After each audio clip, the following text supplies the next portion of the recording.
सतनाम श्री वाहिगुरु। जेता जियो पिंड सब तेरा, तुम अंतरजामी पुरख भगवान। दासन दास कहे जन नानक,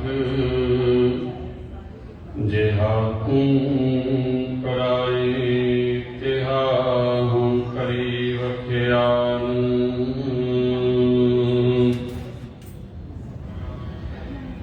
फल गुण आनंद उपार जना, हर सज्जन प्रगटे आए।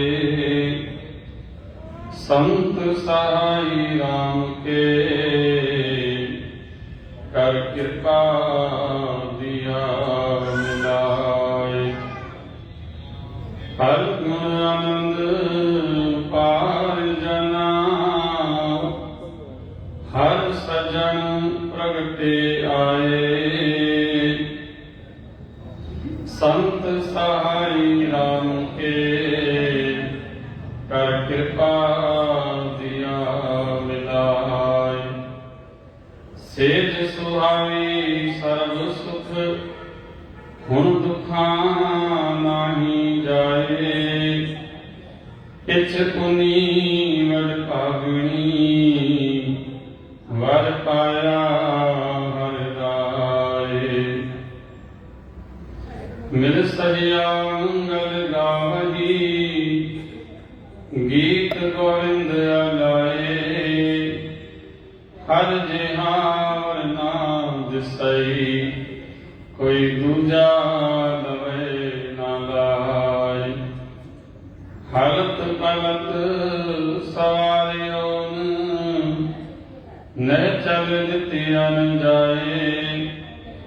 संसार सागर ते रखियन, बहुड़ ना जन्मे ताय। जिहवाए अनेक गुण, तरे नानक चरनी पाए।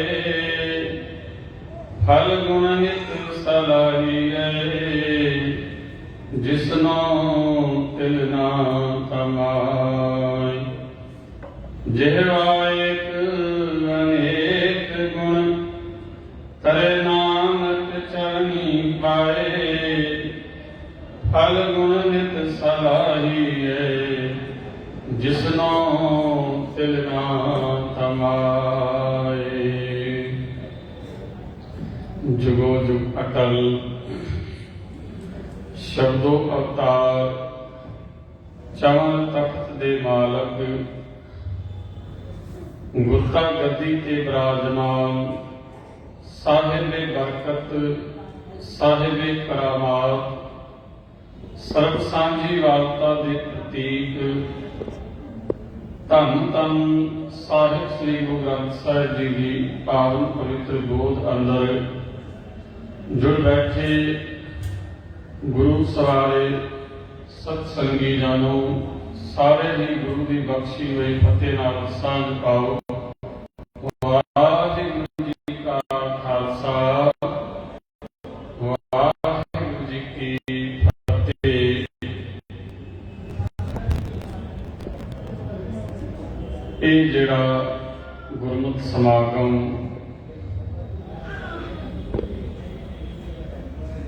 लाइव सिख मीडिया प्रचार ते हो रहा है।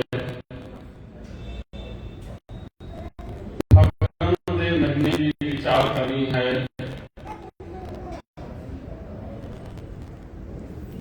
गुरु ग्रंथ साहिब जी के अंदर साहिब श्री गुरु नानक देव जी ने भी तुखारी राग के अंदर 12 माहां की बाणी उच्चारण की है। गुरु अर्जन देव जी ने भी 12 माहां सिरलेख हेठ बाणी उच्चारण की है। जो आप जी ने हुणे ਇੱਕ ਸ਼ਬਦ ਸਰਵਣ ਕੀਤਾ ਫਗਣ ਦੇ ਮਹੀਨੇ ਦਾ ਉਪਦੇਸ਼। ਜਦੋਂ ਅਸੀਂ ਗੁਰੂ ਗ੍ਰੰਥ ਸਾਹਿਬ ਜੀ ਦੀ ਬਾਣੀ ਪੜ੍ਹਦੇ ਹਾਂ ਤੇ ਗੁਰੂ ਪਾਤਸ਼ਾਹ ਜੀ ਨੇ ਸਾਨੂੰ 6 ਸੁਰਤਾਂ ਰਾਹੀਂ 15 ਛਿੱਤੀ ਰਾਹੀਂ 7 ਵਾਰ ਰਾਹੀਂ 12 ਮਾਹ ਰਾਹੀਂ ਇੱਕੋ ਹੀ ਉਪਦੇਸ਼ ਦਿੱਤਾ ਹੈ ਕਿ ਮਨੁੱਖ ਇਹ ਜਿਹੜੀ ਆਤਮਾ ਪਰਮਾਤਮਾ ਨਾਲ ਵਿਛੜੀ ਹੋਈ ਹੈ, ਇਸ ਦਾ ਮੇਲ ਪਰਮਾਤਮਾ ਨਾਲ ਹੋ ਜਾਵੇ।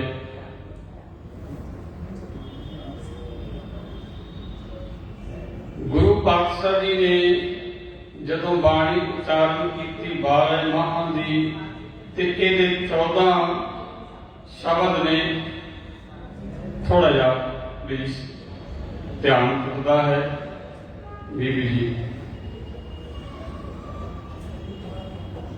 14 ਇਹਦੀਆਂ ਪੌੜੀਆਂ ਨੇ।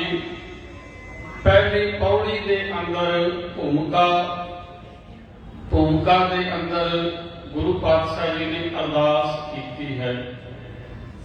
ਉਸ ਪਰਿਪੂਰਨ ਪਰਮਾਤਮਾ ਵਾਹਿਗੁਰੂ ਅਕਾਲ ਪੁਰਖ ਨੂੰ ਮੁਖਾਤਬ ਹੋ ਕੇ ਕਿਰਤ ਕਰਨ ਕੇ ਵਿਛੜੇ ਕਰ ਕਿਰਪਾ ਮਿਲ ਹੋ ਰਾਮ, 4 ਕੁੰਤ ਦੇ ਦਿਸ ਥਕੇ ਕਮ ਆਏ ਤਕ ਪ੍ਰਭ ਕੀ ਸਾਮ। ਕਿ हे ਪ੍ਰਮਾਤਮਾ, ਅਸੀਂ ਆਪਣੇ ਕਰਮਾਂ ਕਰਕੇ ਤਿੱਥੋਂ ਸਾਡਾ ਵਿਛੋੜਾ ਹੋਇਆ ਪਿਆ ਹੈ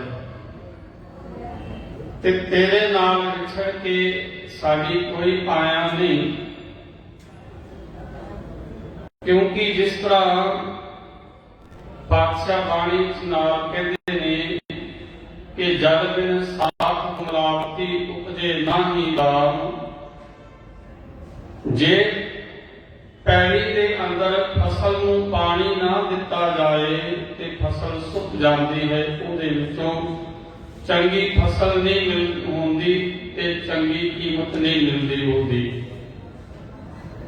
ਜਿਵੇਂ ਦੁੱਧ ਤੋਂ ਸਖਣੀ ਗਾਂ ਦੀ ਕੋਈ ਵੈਲਿਊ ਨਹੀਂ, ਇਸੇ ਤਰ੍ਹਾਂ ਹੀ ਪਰਮਾਤਮਾ ਤੇਰੇ ਨਾਮ ਸਿਮਰਨ ਤੋਂ ਬਿਨਾਂ ਸਾਡੀ ਕੋਈ ਪਾਇਆ ਨਹੀਂ। ਕਿਉਂਕਿ ਮਨੁੱਖ ਨੂੰ 84 ਲੱਖ ਜੂਨੀਆਂ ਦਾ ਸਰਦਾਰ ਗਿਣਿਆ ਗਿਆ ਹੈ। ਪਾਤਸ਼ਾਹ ਬਾਣੀ ਵਿੱਚ ਕਹਿੰਦੇ 184 ਜੋਲ ਉਪਾਈ ਮਾਨਸ ਕੋਪਰ ਦੀ ਵਡਿਆਈ।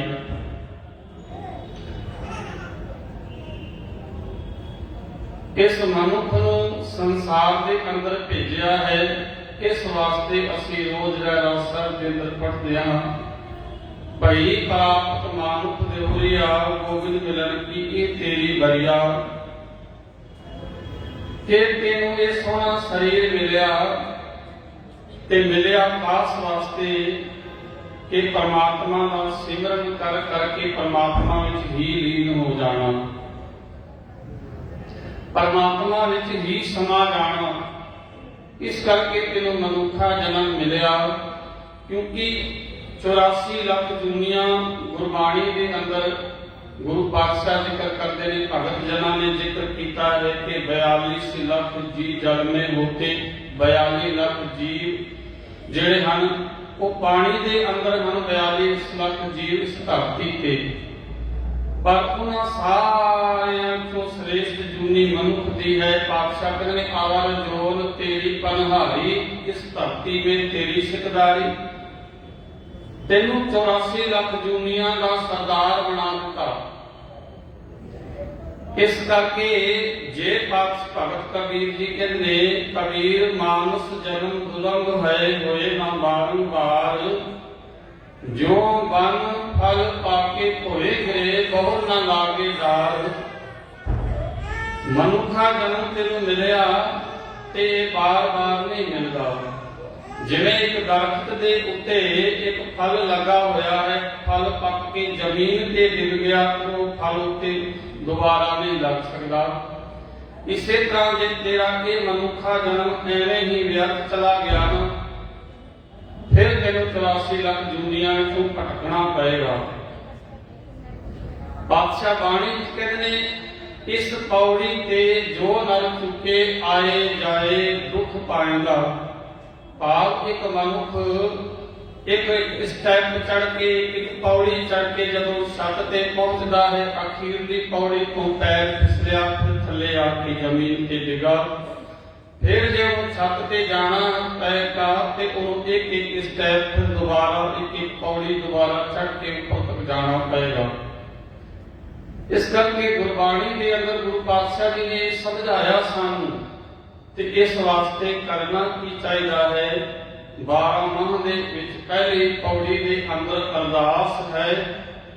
फिर पातशाह ने चेतर तो गल आरंभ की, कहते चेत गोविंद आराधिए होवे आनंद घना, संत जना मिल पाइए रसना नाम घना। प्यारिया तू चेत तो पाव याद, गोविंद तो पाव को परिपूर्ण परमात्मा जिसने जगत की रचना की, धरती का आसरा सानू तुहानू सब को पैदा करने वाला, रिजक देने वाला, पालन वाला, मारन वाला भी आप सारिया ताकतां दा वो मालक पातशाह कहते उसनू चेता कर की होएगा होवे आनंद घना।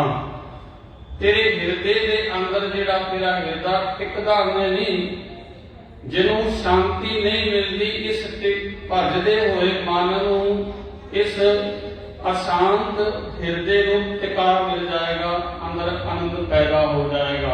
और होवेगा कदों जदों उस परिपूर्ण परमात्मा वाहिगुरु अकाल पुरख नूं चेता करेगा। फिर स्टैप बाय स्टैप गुरु पातशाह जी ने 12 महीना की रचना की। हुण अखीरला जिहड़ा एक हुणे ही आप जी ने शब्द श्रवण किया, फल गुण आनंद उपार्जना हर सज्जन प्रगटे आए। कहते जिस आनंद की गल चेतर के महीने तेनू कही सी, तू परमात्मा का चेता करके तेरे हिरदे के अंदर आनंद आ जाएगा, आनंद पैदा हो जाएगा। वो हुण जदों मनुख ने परमात्मा का सिमरन किया ते कहते वो हिरदे के अंदर आनंद उपार्जना तो भाव पैदा हो गया। वो मन के अंदर टिका आ गया, वो मन के अंदर शांति आ गई। आई कदों कहते हर सज्जन प्रगटे आए। हुण सज्जन केड़ा? हरि परमात्मा वाहिगुरु अंदर प्रगट हो गया। हुण गुरबाणी कहती है घट घट में हर जू बसे संतन के हो पुकार। परमात्मा का हरेक घट के अंदर हरेक शरीर के अंदर वसदा है। फिर पातशाह कहते प्रगट क्यों? हुण देखो पानी जो है सारी जमीन के अंदर है।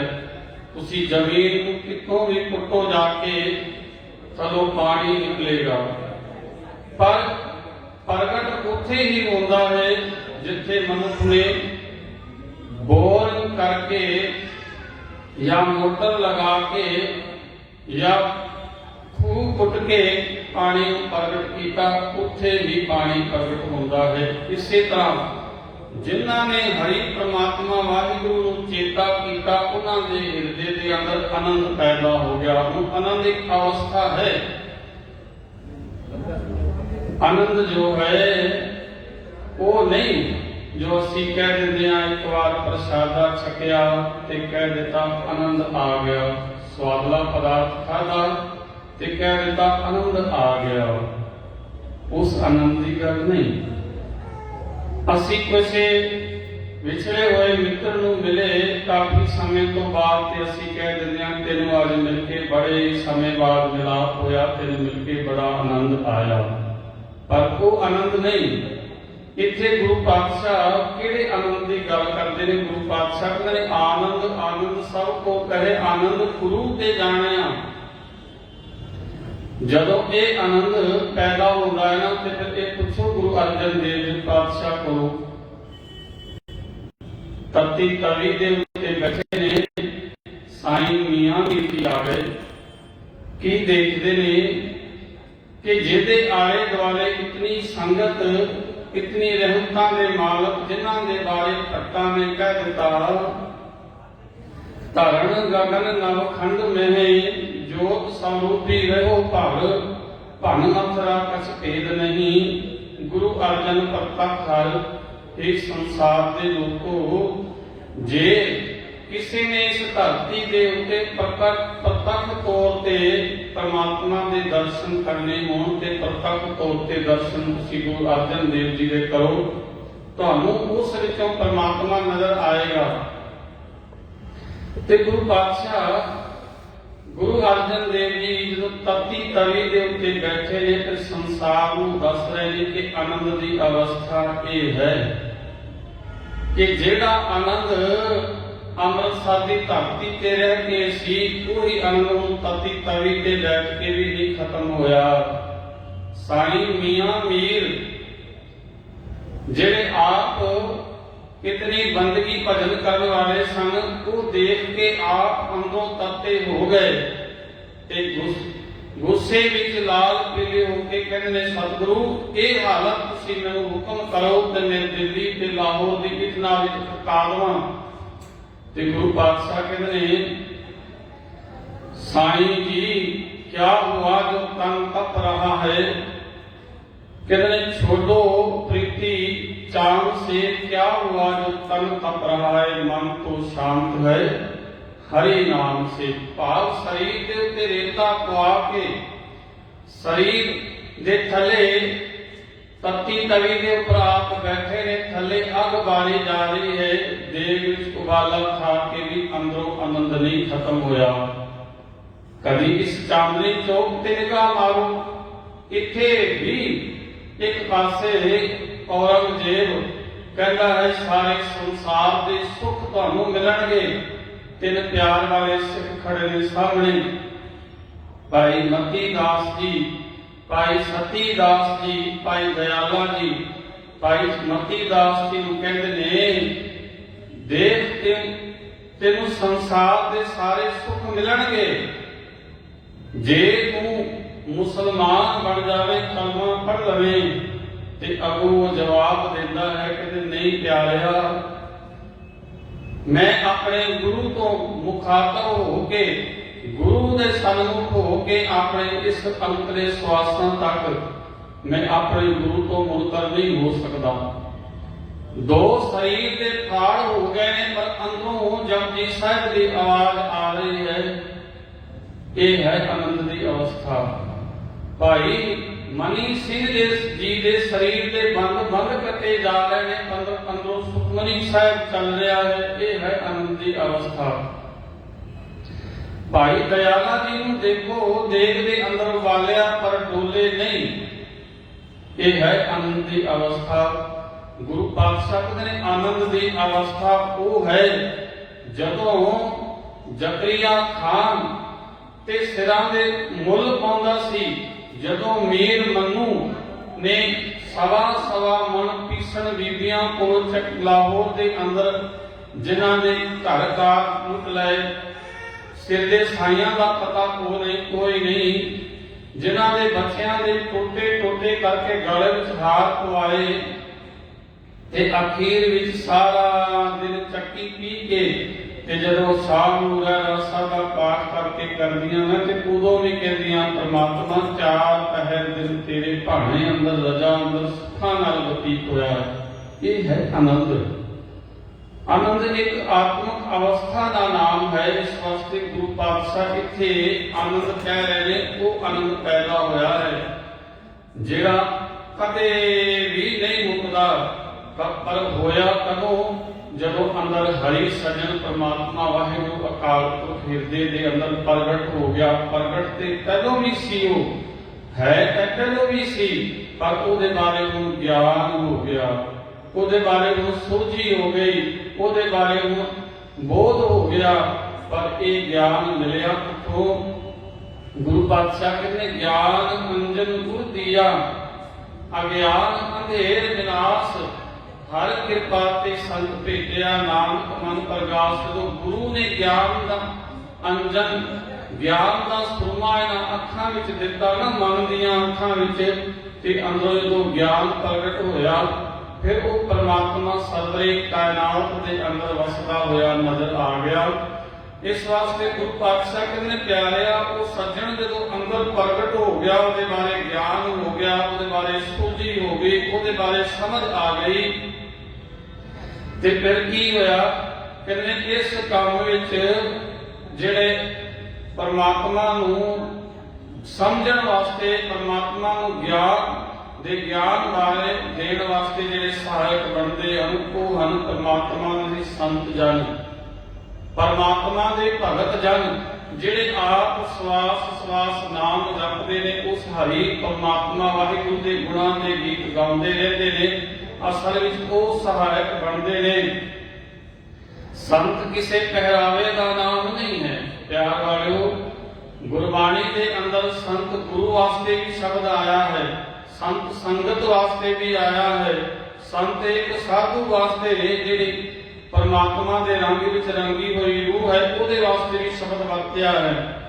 जदों असीं गुरबाणी पढ़दे हां ते गुरु पातशाह बाणी कहते ने महिमा साधु संग की सुनो मेरे मीता, मैल कोई कोट अग हरे निर्मल पै चीता।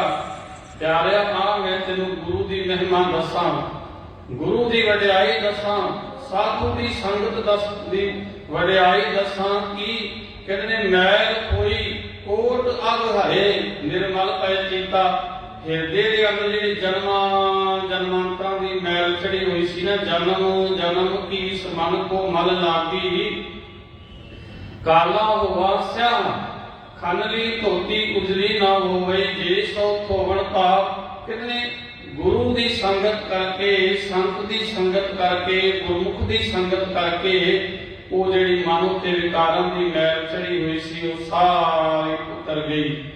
जिहड़ी जिस मैल नाल के मन सारा काला होया पिया सी वो गुरु की संगत करके मैल जिहड़ी है उतर गई। फिर पातशाह कहते ने पिंगल तरबत पार परे खर चतुर बकीता, अंधले त्रिगुण सूझिया गुरु भेट पुनीता। जदों गुरु की संगत किसी गुरमुख की संगत करिए ते गुरमुखां की संगत विच बड़ी बरकत है, क्योंकि गुरमुख जन आप तां जुड़े होंदे ने पर जुड़न की जाच दस देंदे ने। कहंदे ये मन जिहड़ा पिंगला सी ना वो दौड़न वर्गा बन गया, भाव गुरु के उपदेश गुरु की सिक्ख्या नाल ज्ञानवान बन गया मन। ते जे शरीरक पक्ष से गल करिए ते फिर असीं संसार के अंदर रहिंदे आ, जे बेअंत सानूं प्रमाण मिल जांदे ने। एक पिंगला मनुख पातशाह कहंदे बाणी विच जे गुरु की संगत करे तां ओह भी पहाड़ां दे उत्ते चढ़न जोगा बन जांदा है। खल चतुर बकीता कहंदे एक जिहड़ा महामूर्ख बंदा है ना, जदों गुरु की संगत करे वो भी ज्ञानवान बन जाता है। क्यों जे साडे कोल बेअंत प्रमाण मिल जाते हैं, असीं पढ़ते ही हाँ इतिहास। धन धन 8वें पातशाह साहिब श्री गुरु हरकृष्ण साहिब जी जदों कीरतपुर साहिब को चल के अंबाले की धरती ते आए ने, ते अंबाले की धरती ते आके सतगुरां ने डेरा कीता है, नाल काफी संगत आई हुई है, संगतां दी चहल पहल है। उत्थे एक मेरे वर्गा जिहड़ा ज्ञानवान सी, अपने आप नूं सियाणा समझदा सी, कई शास्त्रां दा धार्मिक ग्रंथां दा ज्ञान लैके बैठा सी ना, उहने पुछया कौन है। किसी सिख कोलों ते सिख ने दस्या कि साहिब श्री गुरु हरकृष्ण साहिब जी गुरु नानक देव जी की गद्दी के 8वें मालक। कितने उम्र कितनी उम्र 8 साल भी नहीं है जी। ते हंकार के भरे वचन बोलता है कि नाम इतना बड़ा, नाम गुरु हरकृष्ण साहिब जी जे ते उम्र इतनी मैनू जिहड़ी कृष्ण जी ने द्वापर के अंदर गीता की उच्चारण की है उस दे 2 श्लोकां दे अर्थ करके दस दवे ते मैं समझा कि हाँ ये गुरु नानक देव जी की गद्दी का मालक है।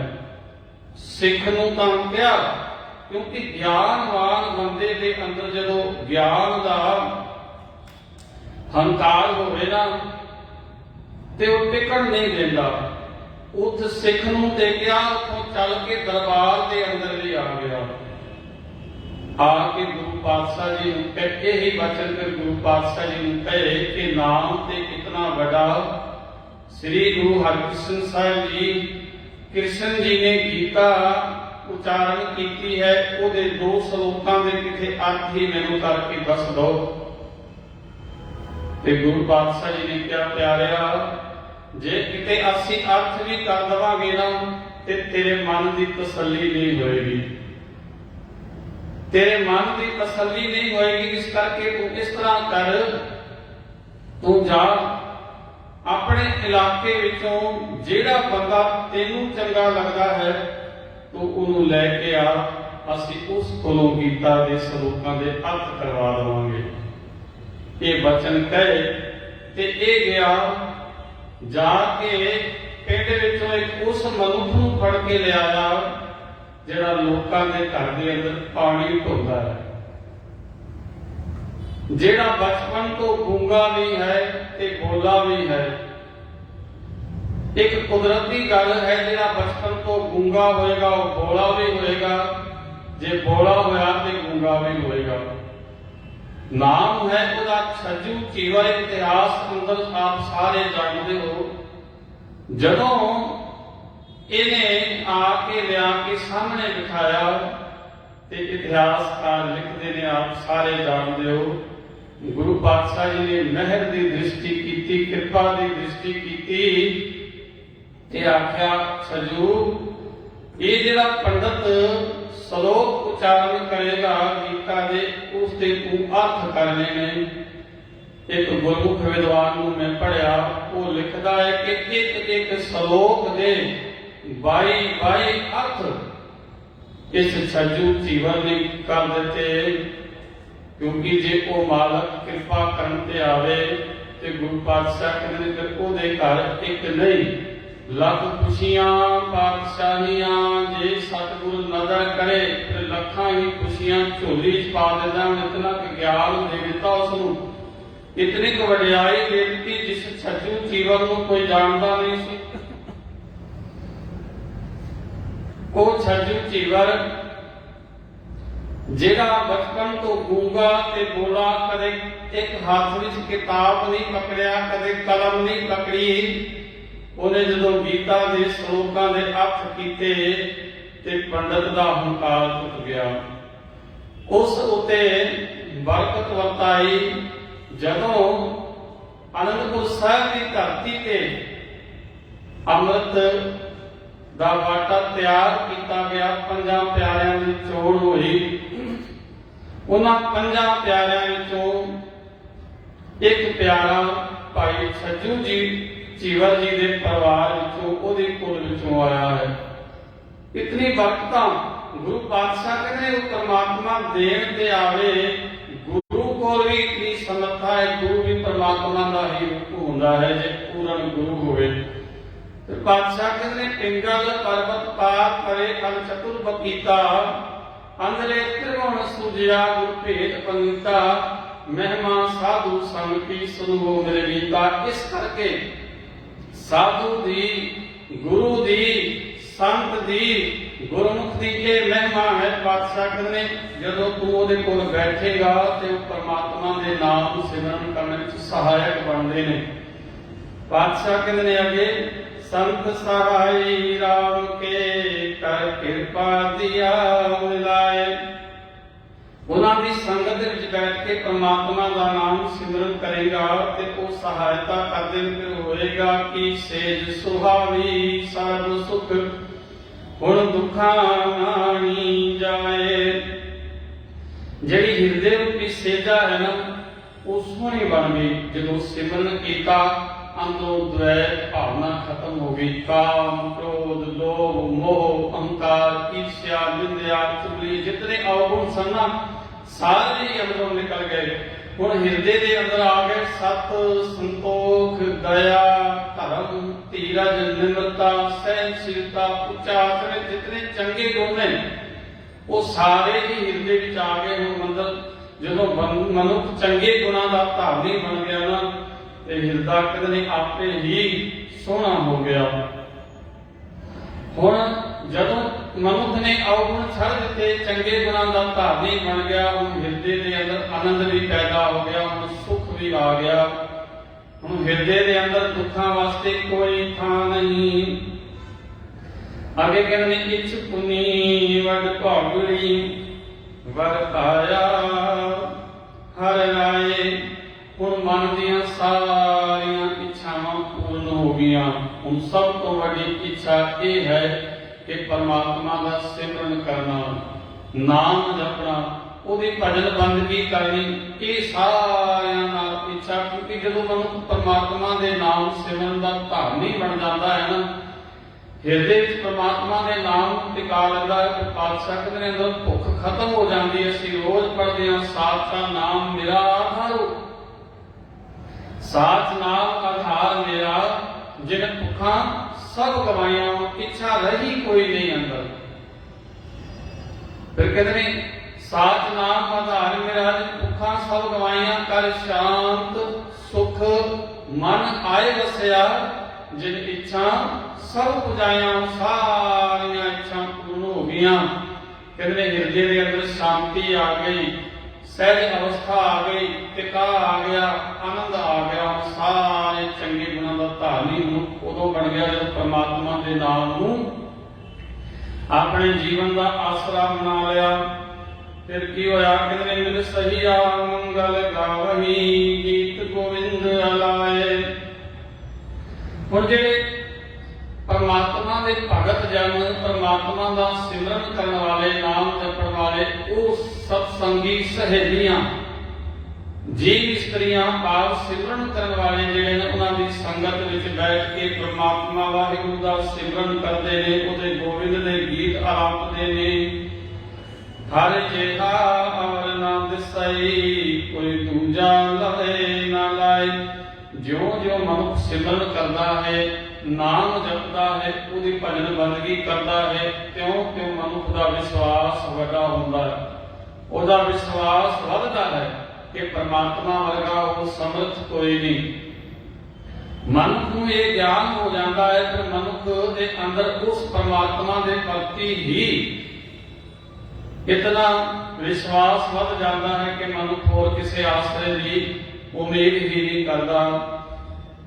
ਫਿਰ ਕਹਿੰਦੇ ਨੇ ਹਲਤ ਪਲਤ ਸਵਾਰਿਓ ਨਿਚਲ ਦਿੱਤੀ ਅਨਜਾਏ।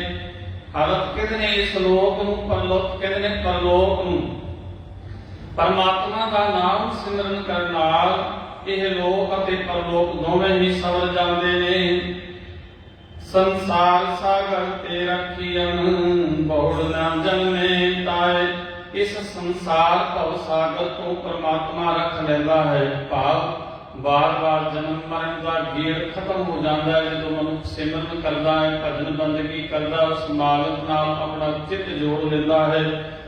ਜਿਹਵਾ ਏਕ ਅਨੇਕ ਗੁਣ ਤਰੇ ਨਾਨਕ ਚਰਨੀ ਪਾਏ। ਮਨੁੱਖ ਦੀ ਰਸਨਾ ਇੱਕ ਹੈ, ਪਰਮਾਤਮਾ ਦੇ ਗੁਣ ਬੇਅੰਤ ਨੇ। ਪਾਤਸ਼ਾਹ ਪੜ੍ਹਦੇ ਹਾਂ ਨਾ ਅਸੀਂ ਰੋਜ਼, ਜਿਹਵਾ ਏਕ ਅਨੇਕ ਗੁਣ ਤਰੇ ਨਾਨਕ ਚਰਨੀ ਪਾਏ। ਪਾਤਸ਼ਾਹ ਕਹਿੰਦੇ ਨੇ ਜਿਹਵਾ ਏਕ ਕਵਨ ਗੁਣ ਕਹੀਏ, ਬੇਸ਼ੁਮਾਰ ਬੇਅੰਤ ਸੁਆਮੀ ਤੇਰਾ ਅੰਤ ਨਾ ਕਿਨਹੀ ਲਈਏ। ਇਹ ਪਰਮਾਤਮਾ ਮਨੁੱਖ ਦੀ ਰਸਨਾ ਇੱਕ ਹੈ ਤੇ ਪਰਮਾਤਮਾ ਤੇਰੇ ਗੁਣ ਜਿਹੜੇ ਨਾ ਬੇਸ਼ੁਮਾਰ, ਪਾਪ ਗਿਣਤੀ ਤੋਂ ਬਾਹਰ ਅਣਗਿਣਤ ਨੇ, ਤੇ ਉਹ ਕਿਹੜਾ ਕਿਹੜਾ ਤੇਰਾ ਗੁਣ ਬਿਆਨ ਕੀਤਾ ਜਾਏ। ਫਿਰ ਗੁਰੂ ਪਾਤਸ਼ਾਹ ਪੰਚਮ ਪਾਤਸ਼ਾਹ ਕਹਿੰਦੇ ਤੁਮ ਦਾਤੇ ਠਾਕੁਰ ਪ੍ਰਤਪਾਲਕ। ਪਰਮਾਤਮਾ ਤੇਰੇ ਵਰਗਾ ਦਾਤਾ ਸੰਸਾਰ ਦੇ ਅੰਦਰ ਮੈਨੂੰ ਕੋਈ ਦਿਸਦਾ ਹੀ ਨਹੀਂ ਹੈ, ਕੋਈ ਦਾਤਾ ਤੇਰੇ ਵਰਗਾ। ਪਾਤਸ਼ਾਹ ਕਹਿੰਦੇ ਦੇਦਾ ਦੇ ਲੈਂਦੇ ਥਕ ਪਾਹੇ, ਜੁਗਾ ਜੁਗੰਤਰ ਖਾਈ ਖਾਏ। ਤੇਰੀ ਹਰੇਕ ਯੁੱਗ ਦੇ ਅੰਦਰ ਇੱਕ ਕਾਰ ਤੁਰੀ ਜਾਂਦੀ ਹੈ। ਕਿਹੜੀ ਕਾਰ? ਕਹਿੰਦੇ ਨੇ ਜੀਵ ਦੇ ਮਾਂ ਦੇ ਪੇਟ ਵਿੱਚ ਜਿੱਥੇ ਕਿਸੇ ਦੀ ਪਹੁੰਚ ਨਹੀਂ, ਉੱਥੇ ਵੀ ਤੂੰ ਰਿਜ਼ਕ ਦਿੰਦਾ ਹੈ।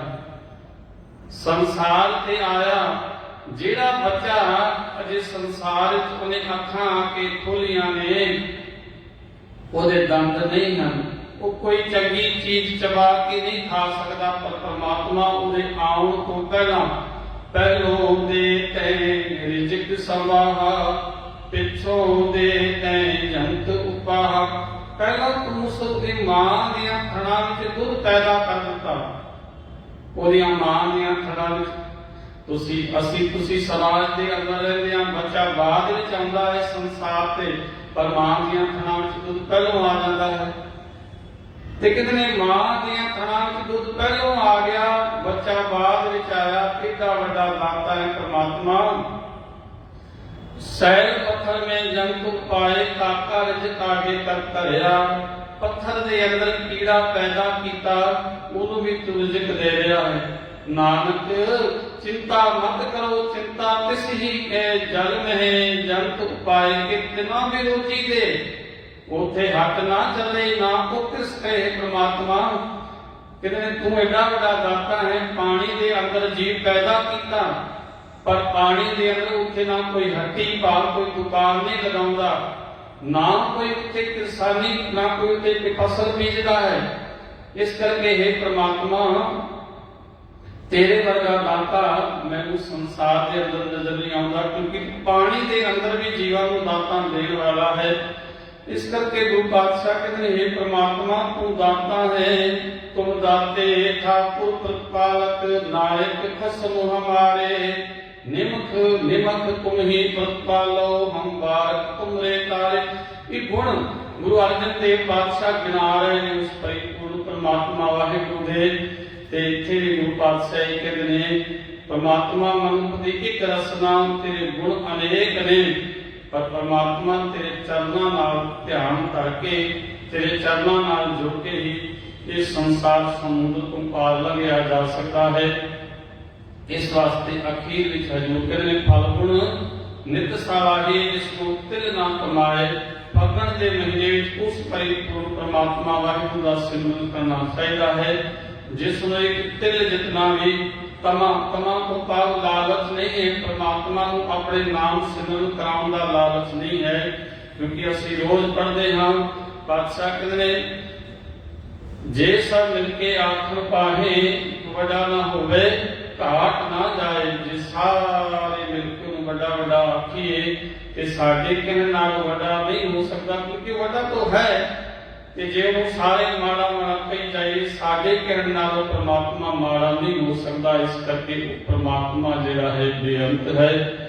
ਆਓ ਇਹ ਫੱਗਣ ਦਾ ਮਹੀਨਾ ਚੜਿਆ ਹੈ, ਸਾਰੇ ਹੀ ਅਰਦਾਸ ਕਰੀ ਉਸ ਪਰਿਪੂਰਨ ਪਰਮਾਤਮਾ ਵਾਹਿਗੁਰੂ ਦੇ ਚਰਨਾਂ ਵਿੱਚ ਪਰਮਾਤਮਾ ਰਹਿਮਤ ਕਰੇ। ਕਿ ਸਾਨੂੰ ਵੀ ਇਹ ਗੱਲ ਸਮਝ ਵਿੱਚ ਆ ਜਾਏ, ਅਸੀਂ ਵੀ ਉਸ ਮਾਲਕ ਤੋਂ ਪਰਮਾਤਮਾ ਦੇ ਗੁਣਾਂ ਦੇ ਗੀਤ ਗਾ ਕੇ ਉਹਦੇ ਸ਼ੁੱਧ ਵਿੱਚ ਜੁੜ ਕੇ ਸੰਸਾਰ ਤੇ ਆ ਸਫਲਾ ਕਰ ਲਈਏ।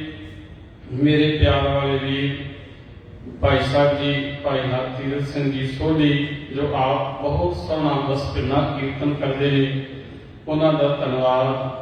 ਅਤੇ ਆਪ ਸਾਰੀਆਂ ਸੰਗਤਾਂ ਦਾ ਧੰਨਵਾਦ। ਧੰਨ ਸਾਹਿਬ ਸ੍ਰੀ ਗੁਰੂ ਗ੍ਰੰਥ ਸਾਹਿਬ ਜੀ ਦਾ ਧੰਨਵਾਦ, ਜਿਨ੍ਹਾਂ ਨੇ ਬਖਸ਼ਿਸ਼ ਕਰਕੇ, ਮਿਹਰ ਕਰਕੇ ਇਹ ਬਚਨਾਂ ਆਪ ਦੇ ਨਾਲ ਸਾਂਝੇ ਕਰਵਾਉਣ ਦੀ ਤਾਕਤ ਬਖਸ਼ੀ। ਭੁੱਲਾਂ ਚੁੱਕਾਂ ਦੀ ਖਿਮਾ, ਕਿਉਂਕਿ ਪਰਮਾਤਮਾ ਬੇਅੰਤ ਹੈ। ਉਪਮਾ ਬਹੁਤ ਥੋੜ ਕਹੀ, ਉਸ ਪਰਮਾਤਮਾ ਦੀ ਬੇਅੰਤ ਵਧਾਈ ਹੈ। ਤੇ ਥੋੜੀ ਜਿਤਨੀ ਗੁਰੂ ਪਾਤਸ਼ਾਹ ਜੀ ਨੇ ਸਮਝ ਬਖਸ਼ੀ, ਉਸ ਨੂੰ ਸਾਰਾ ਆਪਣੇ ਵਿਚਾਰਾਂ ਦੀ ਸਾਂਝ ਪਾਈ ਹੈ। ਭੁੱਲਾਂ ਚੁੱਕਾਂ ਦੀ ਖਿਮਾ। ਸਾਰੇ ਹੀ ਪਿਆਰ ਨਾਲ ਫਤਿਹ ਦੀ ਸਾਂਝ ਕਰੋ। ਵਾਹਿਗੁਰੂ ਜੀ ਕਾ ਖਾਲਸਾ, ਵਾਹਿਗੁਰੂ ਜੀ ਕੀ ਫਤਿਹ।